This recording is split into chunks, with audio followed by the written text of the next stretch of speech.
ನಮಸ್ಕಾರ ವೀಕ್ಷಕರೇ. ಭಾರತದಲ್ಲಿ ಮಾವು ಹಣ್ಣಿನ ರಾಜ ಅನ್ನೋದು ಗೊತ್ತಿದೆ. ಅದೇ ಥರ ಸೌತ್ ಈಸ್ಟ್ ಏಷ್ಯಾದಲ್ಲಿ ಡುರಿಯನ್ ಫ್ರೂಟ್ ಹಣ್ಣಿನ ರಾಜ ಅಂತ ಕರೆಯುತ್ತಾರೆ. ಸಖತ್ ಕೆಟ್ಟ ಸ್ಮೆಲ್ ಬರುವ ಈ ಡುರಿಯನ್ ಫ್ರೂಟ್ ಟೇಸ್ಟ್ ಮಾತ್ರ ಅದ್ಭುತ.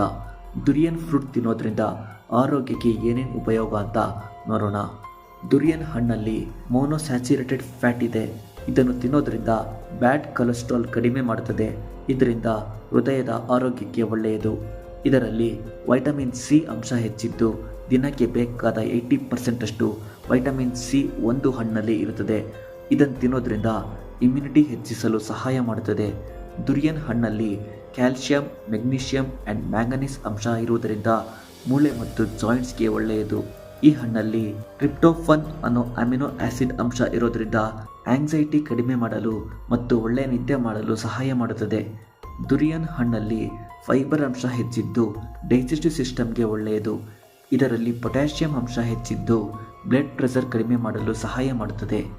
100 ಗ್ರಾಮ್ ಡುರಿಯನ್ ಹಣ್ಣಲ್ಲಿ 147 ಅಷ್ಟು ಕ್ಯಾಲರಿ, 27.1 ಗ್ರಾಮ್ ಅಷ್ಟು ಕಾರ್ಬೋಹೈಡ್ರೇಟ್ಸ್, 3.8 ಗ್ರಾಮ್ ಅಷ್ಟು ಫೈಬರ್, 5.3 ಗ್ರಾಮ್ ಅಷ್ಟು ಹೆಲ್ತಿ ಫ್ಯಾಟ್, 20 ಮಿಲಿಗ್ರಾಮ್ ಅಷ್ಟು ವೈಟಮಿನ್ ಸಿ, 436 ಮಿಲಿಗ್ರಾಮ್ ಅಷ್ಟು ಪೊಟ್ಯಾಷಿಯಂ ಅಂಶ ಇರುತ್ತದೆ.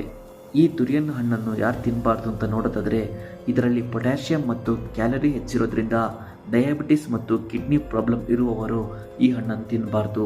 ನೋಡಿದ್ರಲ್ಲ ವೀಕ್ಷಕರೇ, ಡುರಿಯನ್ ಫ್ರೂಟ್ ತಿನ್ನೋದ್ರಿಂದ ಏನೆಲ್ಲ ಬೆನಿಫಿಟ್ಸ್ ಇದೆ ಆ್ಯಂಡ್ ಯಾರು ತಿನ್ನಬಾರ್ದು ಅಂತ. ಇದೇ ಥರದ ಯೂಸ್ಫುಲ್ ಇನ್ಫಾರ್ಮೇಷನ್ಗೆ ಈ ಚಾನಲ್ನ ಸಬ್ಸ್ಕ್ರೈಬ್ ಮಾಡಿ. ನಮಸ್ಕಾರ.